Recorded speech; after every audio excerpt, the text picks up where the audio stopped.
Good morning, good evening, welcome or welcome back. Matthew Grant here, partner at InsTech London. Now, of course, innovation is at the heart of being able to successfully grow and evolve any business, but innovation itself is not just about doing clever things with data and analytics. In fact, one of the biggest challenges for many businesses, small and large, in innovating is how to be creative and do things differently to drive growth.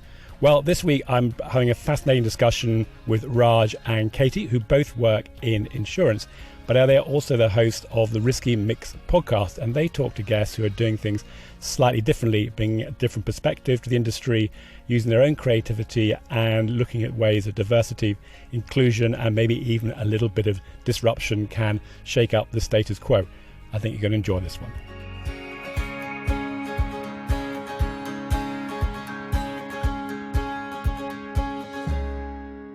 So delighted to have the two hosts of the Risky Mix podcast today.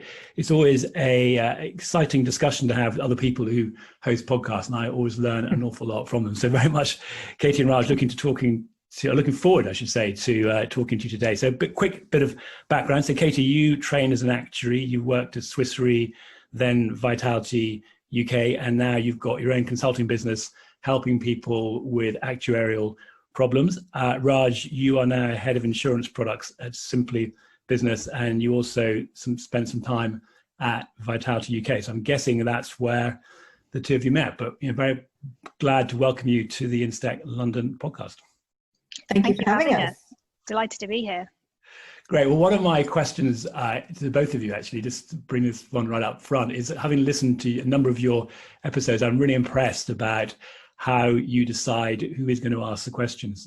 So how do you manage to do that and keep the conversation going? And I guess the test is who actually answers this one without both of you trying to answer at the same time. So I can take that. I think it's a good question, and I'd like to say there's some fancy kind of planning to get to that point, but actually we've been quite fortunate because it's come naturally. It's been quite an automatic thing. I think it's fair to say that Raj and I have got very close since we set up the podcast, and we can pretty much predict when each other's going to speak and what we're going to say, which is a little bit scary, really. But yeah, it's a pretty natural transition to get where we are today. But I guess that the key thing is that Katie's excellent at keeping us on track in terms of the themes that we sort of think about beforehand. And I sort of really like to get stuck into just having a good gossip with our guests. So that's another way that we sort of balance the relationships. I like it. Well, good. So what's the background to why you started this? It's back, I think, end of 2019. It looks like you've had 34 episodes up until now. I mean, everyone's got busy lives. What made you decide to go off and add some more by doing this today? As you said, Raj and I both work in the insurance industry, and we worked together for some time at Vitality. And during the time that we've known each other, we've probably spent, a bit of time kind of, I'm going to say moaning, but talking about the fact that, our industry is not as diverse or inclusive as it should be. We know that women still make up only 20% of members on executive committees. I think it was the bonus gap in the insurance sector between men and women was 55% last year. And yet women actually hold 40% of global wealth today. And we know that women's financial needs are not being met. Data is showing that women have around 30 to 40% less in retirement than men. And I'm talking about gender here, but really gender is only the tip of the iceberg. If you think about race, sexuality, background, and other intersecting characteristics, this is a really kind of huge issue. So we kind of got to the point where we'd been moaning for a bit of time, and we said, should we actually stop moaning and do something about this? So to be completely honest with you, Matthew, one evening last summer, after a little bit too much wine, we decided that a podcast would be the way to go. We both enjoy listening to podcasts, and we really identified a gap in our sector for a podcast that encourages authentic conversation to really address those uncomfortable topics and really kind of motivate our industry toward change. So in essence, the Risky Mix podcast is all about kind of making the financial services industry more inclusive. And we believe that by building diverse, authentic workplaces that are more representative of UK consumers, we can create an industry that's not only an employer of choice for people who are coming out of university and stepping into the world of work and college and things, but it will also help us to deliver more accessible and relevant products and services. So that's kind of where the podcast came about. Well, that's really helpful, actually. Raj, anything to add to that? I mean, I think Katie summarised that absolutely perfectly. I think key for us, the nub of it, is really to have authentic conversations with people who are making change just by the way that they act and they present themselves and show up to work, both within and outside of our industry, to make it a more inclusive and diverse place. And they're just really inspiring, really authentic, honest people who, are real role models, I think, for people both within and outside the industry, or potentially thinking about coming into it, to be able to sort of take those sort of behaviors and really implement ourselves in the workplace. A whole host of topics in there that we're only going to have time to dive into slightly as we talk, but it's really sort of fascinating why you got into it. And that particular aspect about getting the buyer's perspective is something that, when you talk about it, it's very obvious, but it's not always something that's talked about when people think about diversity in any business, but particularly in insurance, recognizing that there's a whole range of people who are buying insurance. If it's all designed by men, then you're going to get a very narrow perspective on that. Now, before we get into that, though, I do want to ask you a question that you ask all of your guests. So I hope you're ready for this one. But what are the 3 words that you would use to describe Risky Mix podcast? Well, you've definitely put us on the spot there, Matthew. So I think the 3 words to describe the Risky Mix podcast, I think, would be authenticity. So we're trying to kind of create an environment that encourages open and honest and authentic conversation. I would say boldness, to challenge the status quo and kind of address those uncomfortable questions that we don't talk about enough. And I'd probably say finally, inspirational. We're trying to inspire everyone in our industry, towards kind of change for better, essentially.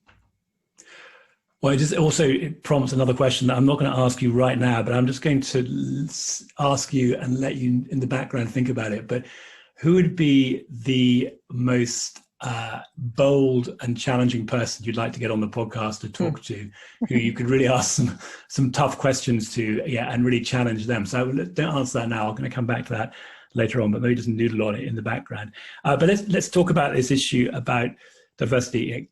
Clearly, and quite rightly so, it's a very important issue just now. There was a report that Lloyd's commissioned last year that was really surprising to many people, and maybe not so surprising to others, showing some of the problems with things as directly bad as harassment, and behind all of that is all the other problems that you alluded to.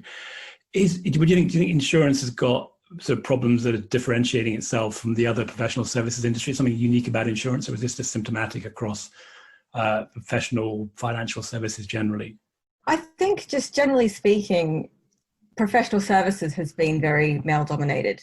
I think in terms of the insurance industry, it depends on sort of where you were. So as far as I was concerned, I started my career in Australia. And I think in Australia, the culture in insurance was one that I really enjoyed. It was very friendly. It was very open, welcoming, and which is sort of the reason why I continued my career in insurance. So I think that's very similar here in the UK. I do think if you look at some aspects, some pockets, there are behaviours that sort of were endemic maybe 100 years ago, when it was a fully male workforce, and that has begun to change, just not quickly enough. But you'll see the same sort of patterns, in everything from investment banking through to technology, where you do again see a dearth of women in tech roles, and there is a lot of work happening to motivate young girls to move into more STEM subjects, is try and drive that pipeline of talent into tech roles as well. So I think in terms of professional services, it has been an area that has been dominated by males. You've got females who potentially have traditionally been steered towards careers that are more in caring industries or hospitality or hair and beauty, as opposed to moving into professional services. So it's definitely a challenge that is, I think, industry-wide. But I definitely think that, by tackling it within those different industries, we can see sort of wholesale change, hopefully. I agree with what Raj just said. I do think the insurance industry is slightly behind some of the other professional services industries, some of the other financial industries actually, and I actually joined a webinar probably a couple of months back now that was run by PwC, and it was kind of exposing some of the data around the gender pay gap. And in the insurance sector, it found that the gender pay gap last year was 28%, with a bonus gap of 55%, which I mentioned earlier. But kind of, I mean, those figures aren't great, but more disappointing was that those figures haven't really changed at all over the last 3 years. But what they did show is how the insurance industry compares to other financial industries. And they touched on the wealth management space, actually. And I can't remember what the figures were, but there was a definite improvement in that gap over the last 3 years. So for some reason, in the insurance sector, that gap is not being closed. So that's a bit of a problem. Yeah, and stagnation at this day and age when everything's going on is I won't say surprising, but it's certainly an issue. But what about the insurtechs or the new companies coming into the industry that are either working as insurers or working around the margins? You see that they approach it slightly differently. I mean, you would expect that anyone looking at innovation seriously would recognize that diversity is a real asset when it comes to innovation and new ideas. I mean, is there data out there that's tracking this, or have you got any anecdotal evidence yourselves from the companies in this space? That's a really great question, Matthew. I think there is. There definitely is. I think it's a lot harder to change a culture that has been around for 50, 100 years, even longer than that if we're talking about some of the big incumbent insurers. Whereas if you sort of start a company now, or if you've started one in the last 10 years, when it's smaller, more nimble, it's much easier to set that culture right from day zero. So definitely I do feel that you'll see in some of the innovative insurtechs that are laying their roots now that there is greater diversity. But very importantly, I think it's because their founders and their MDs and their CEOs have the mindset whereby they are looking to create a diverse environment, and they're looking for people. They're actively hiring people who don't look like them, and they're actively creating a workspace that is flexible as well. So I mean, I think a great example is Louise Birateri from Pickle, whom we spoke to a few months ago on the podcast. She makes a very, very active decision to make sure that there is gender diversity and diversity across the board, and that the company operates in a way that make sure there's flexibility for working parents, etc. And I think that is really important, is that embrace of diversity in a culture from the leaders, and making sure that permeates through. I mean, I think I'll put a little bit of a plug in for Simply Business as well, in that we very actively try to create a culture of diversity and inclusion within the business. We are still a fairly young organisation, 10, 15 years old. We've been acquired by Travellers, but we're still keeping that culture of trying to make sure that we're embracing diversity and inclusion. So I definitely do feel like there's great hope when it comes to the smaller startups that we're seeing coming up today.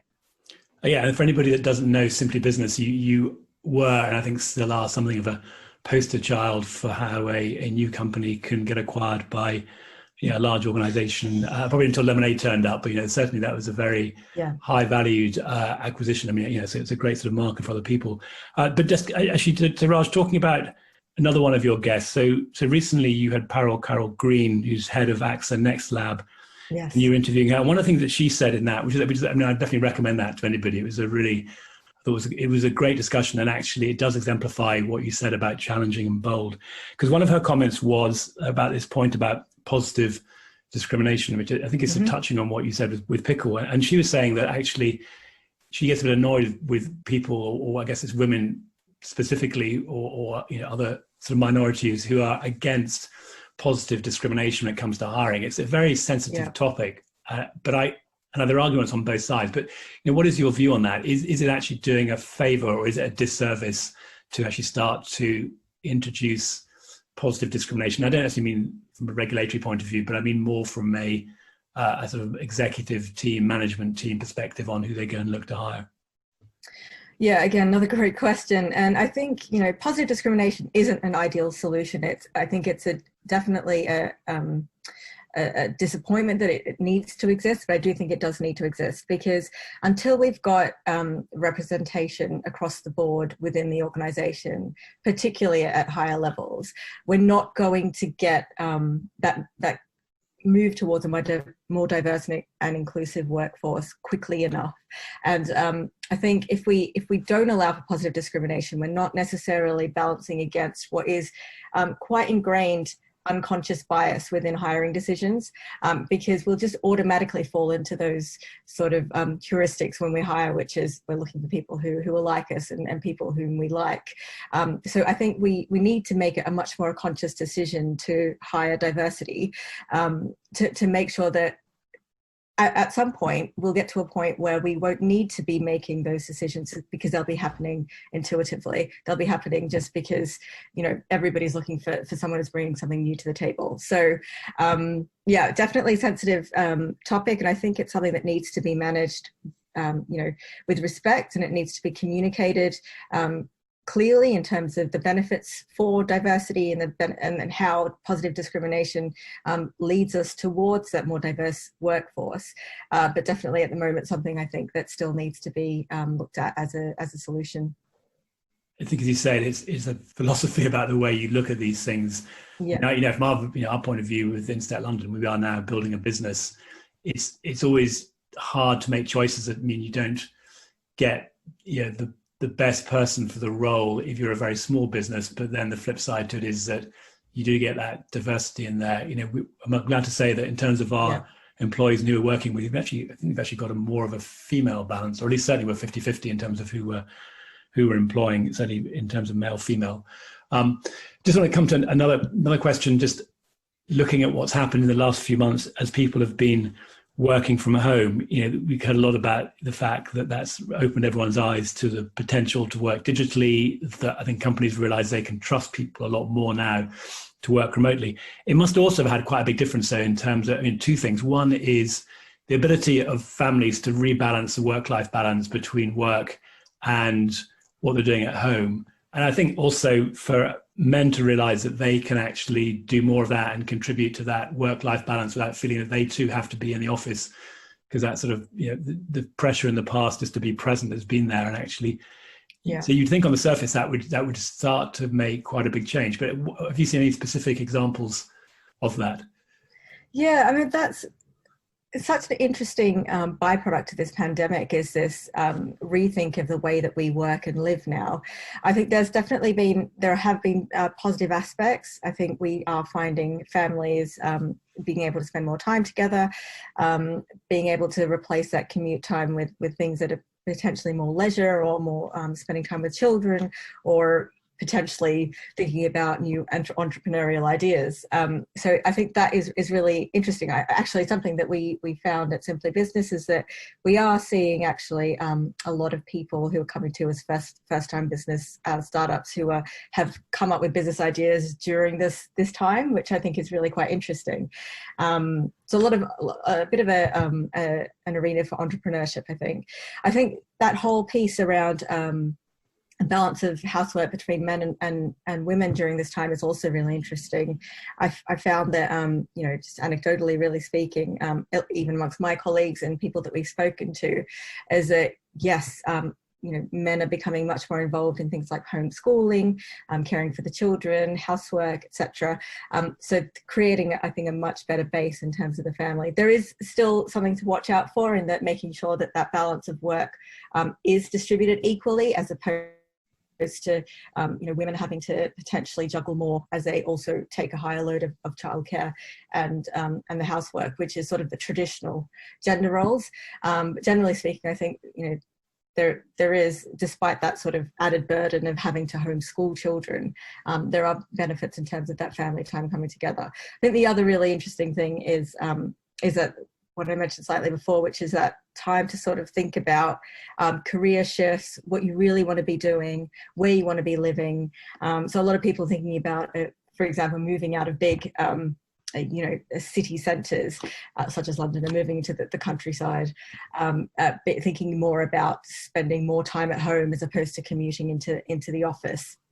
And also leisure time to think about side projects, entrepreneurial businesses, you know, people doing things like teaching fitness online, you know, creating sort of knitting companies on the side. I think also that is quite an interesting side effects. But one thing that I think we really need to be careful of in this time is working too much. I think another thing that we have found is that people are working longer hours, which, you know, it's much harder to get that delineation between work and life when you're doing everything in the one place. So it's much easier to sort of take the laptop from the home office to the couch in front of the TV and keep working. I think we need to keep an eye out on that, because it could result in burnout, particularly when we're spending so much time sort of in the same place, not really getting out and traveling as much, and also so much time on screen, you know, communicating with colleagues on Zoom and that sort of thing. So lots of pros and cons to our current situation. I think I'll actually add one other pro. I think this time has really raised, I suppose, awareness and around insurance, actually, because people, I think, for the first time, for many actually, if I think particularly in the life and health space, have been thinking about, you know, things like their mortality, their morbidity for potentially the first time, and you know, these are people who may never have thought of this before. Perhaps they're slightly younger, they're not really in the kind of normal or the typical market. So I think another kind of plus side is that actually, you know, people are now more aware of insurance and the value that the products and services offer, which I think is a positive as well. Or that what they don't offer in a few cases. Or they don't. Yes, very true. Actually, there's two sides of the coin. Yeah. So Raj, I want to come back to your point about mixing work and pleasure, and I've got a question for you. So if I'm listening to the Risky Mix podcast as I go for my daily walk, am I at risk of mixing my work and pleasure, or is that an acceptable escape from? I'm hoping that's pleasure and pleasure, Matthew. Yeah. It is, yeah. Yeah, no, it's definitely very enjoyable. So I mean, I'm sure you found the same thing, but I've been intrigued by what people tell me they're doing when they are listening to that podcast. So for those of you out there listening to this who are ironing, Nigel Walsh is a great fan of ironing and listening to podcasts. So he's obviously been listening to either the Risky Mix podcast, or he's definitely understood about the importance of balancing work and doing a share of household chores. Just another question, which I wanted to get your thoughts on. So Lemonade, within the Lemonade marketing and their various other information they put out there, they talk about wanting to make insurance exciting and be the most lovable brand for insurance. I mean, you've both been in this for a while, and Vitality, I think did a very good job of creating a brand that people could associate with and got benefits for. But how far can the industry go really in terms of being loved and exciting? Is that what it should be aiming for? It should just be aiming to be there to pay the claims and look after you when you need it. Yeah, so that is a good question.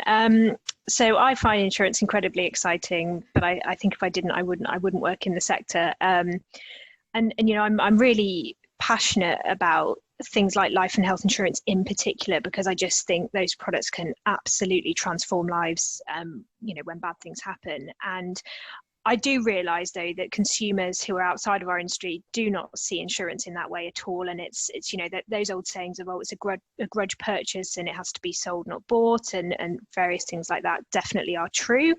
You touched on Vitality, and I'm absolutely biased in this because I used to work there, but I love what they've done. And I think for the right person, the Vitality offering is definitely exciting. I get excited when I'm earning my step points and I'm able to get my coffee and my cinema ticket when the cinemas eventually are kind of back open and people are feeling comfortable with that. But it's an exciting proposition, and I think the key thing is that you are getting, it doesn't necessarily have to be health and well-being things actually, but I think the key for me is if you're getting tangible rewards from day one, or tangible value from day one from a policy, that's exciting, rather than only having a relationship with the insurer when they step in at a bad time to pay a claim. So I would love to get to the point where people love insurance, and I think sadly people aren't going to get excited about claim events probably, because they are ultimately bad things. But I think if we can design products and offerings that have these tangible rewards and things from day one, I think that's how we make these products exciting, in my mind. I don't know what you think, Raj. Yeah, absolutely. I mean, I think that tangible benefit or some sort of value that the company holds, I think, which Lemonade has, that sort of giving back to good charitable causes as part of their proposition. I think it's also consumers these days, particularly millennials, are very sort of value-led when they make purchase decisions. And I think that is also a really key thing. But insurance is necessary, but I think the industry has a really long way to go, even outside of the tangible rewards, just to be more accessible, a bit friendlier, create a better customer experience, to make it just a more pleasant initial interaction and ongoing interaction. But to your point, Matthew, I think the core of insurance is something that we really need. And if you sort of think about a parallel to what we're experiencing at the moment, to be fair, it's not really that much fun to wear a face mask. But if you think about the cool designs, I've got one that's like got stars and moons all over it, and it just makes it a little bit fun, takes the sting out of it a little bit. And that's maybe a bit of a flippant parallel there, but I think it is about how can we make insurance not just provide tangible rewards, which is fantastic, but even just the basics, which is how can we make it more accessible and friendlier for consumers. Yeah, there's so much in there. I'm thinking about the vitality one, Katie, as you're walking around earning your points. You can be walking around getting fit, earning points, and listening to podcasts at the same time. If that's not multitasking. Triple whammy, Matthew, yeah. And I'm very enthused by your passion when you say you really want to make insurance exciting. I'm tempted to go and ask you which parts of it, but you've answered some of that, and I think that might go on quite a long time. But yeah, just on that point about life insurance, I took out life insurance 23 years ago. I don't think the company I took out my life insurance with has contacted me for 22 years. I mean, that is really, really extraordinary. But I still pay the premiums. So maybe they don't need to, because there's money's coming in, and I bother unless I die, in which case I'll be contacting someone else. The thing is, though, isn't it? If it's times like these, when crisis hits and people are pushed to look at their bank accounts a little bit more closely and really cut back on their spending, it's those direct debits that you don't know what they are, and we all have them, that get cut first, right? So you see that insurance direct debit, you're like, what is this? I forgot I even bought this policy. That's going to be the first thing to go, and that's just not a good customer outcome at all. And actually, that person might have had a health event prior to that, and they may now struggle to get insurance again. There are so many kind of bad outcomes from that. So I think it's important, actually, particularly for the longer term products like life insurance, that providers are really in regular contact with their customers and reminding them of the value that they're offering. Yeah, now I want to come back just to some of the topics we were talking about before, because there's one question we sort of touched on, but I'd just like to kind of get back into it a bit more, which is how to make insurance more of a choice for women when they're making their career choices.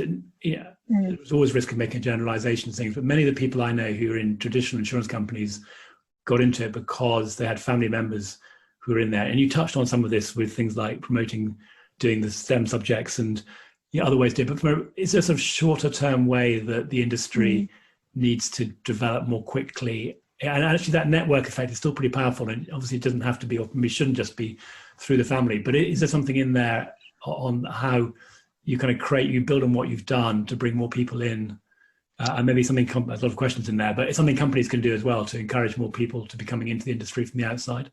Yeah, definitely. I think there are definitely 2 points here, Matthew. There is the first one, which is bringing more people in, and then I think it's also the second point is keeping those people in the industry. So on the first point of bringing more people in, I think the obvious one, and what we've learned from speaking to many of our guests, is this view that in schools, pupils are not really exposed to the insurance industry as a career option for them. I certainly didn't know about insurance as an option when I was in school and college and even university. So I think the first thing is to kind of get out to schools and kind of increase that financial education, let them know about the financial services sector generally.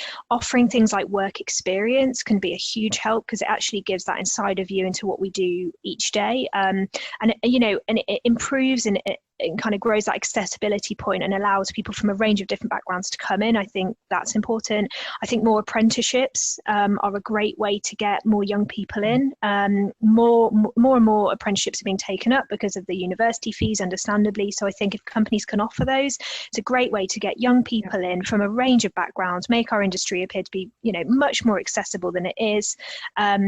I think that's great. We actually spoke to a Gen Z, a very young lady who was just coming out of university, actually, and we were asking her what her perceptions of our industry are, not knowing anything about it. And she said, she thought it was very formal, very stuffy. You had to be very highly qualified to come in. A number of things which aren't actually true, but you can see how she arrived at that kind of view. So I think things like apprenticeships and really opening up our doors and allowing young people to come in and experience what we do day in, day out would be a huge help. Good. Okay. There's a piece definitely around the innovation space, I think, in insurance, particularly tech. Yeah. There are more women who are looking to start up businesses today and more women venturing into tech. But what we've learned speaking to multiple guests on the podcast is that it is so difficult as a female founder to get funding. So there's a report called the Alison Rose Review, and that found that startup funding was the number one barrier to women starting and scaling their own business. And as a result, men are 5 times more likely than women to build a business with over a £1 million turnover. So that's kind of looking across all sectors. If you look at tech specifically, the State of European Tech report from last year, and these figures they blew my mind when I heard them. So this report stated that 92% of funding goes to all male founders.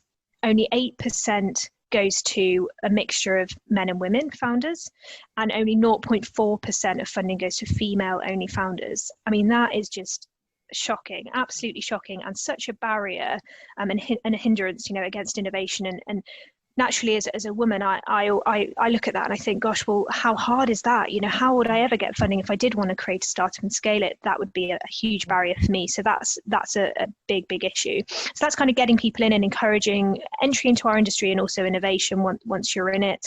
In terms of keeping women in our industry, because this is another important point, there are 2 life stages that seem to have a huge impact on your career, and I think we know what they are, but motherhood is obviously one of them. I could go on and on about this. There's so much to say, but I think to kind of summarize the key things that we need to support mums who are juggling being a mother and a career, we need to improve flexible working arrangement for women. We need to equalize maternity, paternity pay. One great suggestion from a guest was to have a phased return to work from maternity leave. So it seems that many women go back to work because of the financial strain from maternity leave, and actually if they can phase that return more gradually with a bit of financial support from their employer, it will be a huge help to kind of help that woman to find her feet back in the workplace and build her confidence, which is something that we hear gets hit quite a bit when women come back from maternity leave. Female role models, really important, particularly at senior positions, to kind of show that actually it's okay to take time off to have children, and it's not going to have that huge impact on your career. It may have an impact, but just to show that that's okay to do. And then finally, sorry, there's a lot to say on this. The final kind of life stage I think that has an impact on women's careers is the menopause. It's something that we don't really talk about. It's a bit of a taboo topic. We've actually had 2 menopause experts on our podcast so far, one of them being a women's health doctor. And they were explaining that, women over 40 are actually the fastest growing workforce demographic, yet sadly 1 in 4 of these women are considering retiring or resigning, and much of that is down to the symptoms of the menopause and not getting the support that they need. So around 3/4 of women experience symptoms due to the menopause, and this is just really sad, not only for the women who are having to leave the workforce and feel that they aren't getting supported, but it's also a huge hit on the industry. So for both of you, I asked that question at the beginning, and hopefully at the back of your minds, you've had a chance to think about it. So asking you, Raj, first of all, in the spirit of being challenging and bold and somebody that you'd really like to take to task in a respectful way. That's a tough one. Actually, someone I'd like to have a really good conversation with, not take to task, but somebody I think that I could learn a lot from would be Alexandria Ocasio-Cortez, the young New York representative. I mean, I think just her approach has been so interesting and so dynamic and so passionate in terms of how she's trying to make change. And obviously she's been a bit of a controversial figure, and I think, it'd be great to sort of explore how controversial we can be and how we push the barriers to sort of create change, but maintain sort of respectful stances and still maintaining that sort of professionalism and that, I guess, being really, really knowledgeable in terms of where your arguments come from around topics that can be so, incendiary and can be quite controversial. So, I mean, I think that's someone that I'd actually really like to have a conversation with on the podcast. It'd be amazing. Well, great. Well, we have lots of listeners in the US, and maybe even Alexandra listens to this, but if not, maybe someone knows her, and who knows, you might get her amazing. on. Thanks, Raj. So, Katie, what about you? Who would be the guest you'd like to have on the Risky Myths podcast that you would either want to challenge or have a bold discussion with? So yeah, that is a really good question, and I've had a bit of a think about it. I think, okay, so I'm going to go quite big on this one. I think the person I personally would love to have on the podcast, and I can't see it happening anytime soon, but who I'd love to have on would actually be RuPaul. And I don't know if you know who RuPaul is, but he is probably the world's most famous drag queen, and he actually hosts RuPaul's Drag Race, which is a competition to find the next big drag queen. Okay, so other than it being pure entertainment, which, by the way, if you haven't seen it, go and check it out. So it's highly entertaining, but actually it's just a really wonderful example of true meritocracy and how your talents, basically these drag queen talents are put above everything else, and being different, it always works in their favor, and it's an example of that. And it's a place where everyone is accepted regardless of their differences, and you just see people absolutely flourishing. And the drag community as a whole is so caring and supportive, and I think that we as an industry have a lot to learn from them. So it's not necessarily someone I would take to task, because I think she has done an incredible amount of work to make that community more inclusive and to help people see drag queens in a different way. I would just love to learn from him. I think we have a hell of a lot to learn from RuPaul and what he's achieved. That's great. Well, Robin and I are looking for more ideas for our events. Maybe we should diversify a bit. I'm not sure who the sponsor would be, but we'll figure that one out. Yeah, it's a bit outside of our industry. Yeah. Well, Katie, Raj, it's been great to have you today. Thank you very much. There's lots of really great insights in there. We'll make sure we put a link to your podcast in the episode notes, but if anybody wants to jump on it straight away, it's Risky Mix, available on all main podcast channels, I think, when I last looked. Yeah, correct. Thank you, Matthew, for having us. It's been great to chat to you. Thanks. Okay, bye for now. Bye-bye. Well, I hope you enjoyed listening to that as much as I did recording it. Lessons for all of us in there, and a really fascinating perspective on how we need to continue to drive change within the insurance market. Now, definitely worth a listen to the Risky Mix podcast, and we'll be back next week with another guest who is founded and is growing a very successful company in London. I know you're going to enjoy that one, but please do also let me know who you'd like to hear on the podcast. We've got some great guests lined up, diversifying a little bit actually away from some of our traditional focus, but please do let me know anybody you'd like to have us interview, either at Matthew Grant on LinkedIn or hello@InsTech London.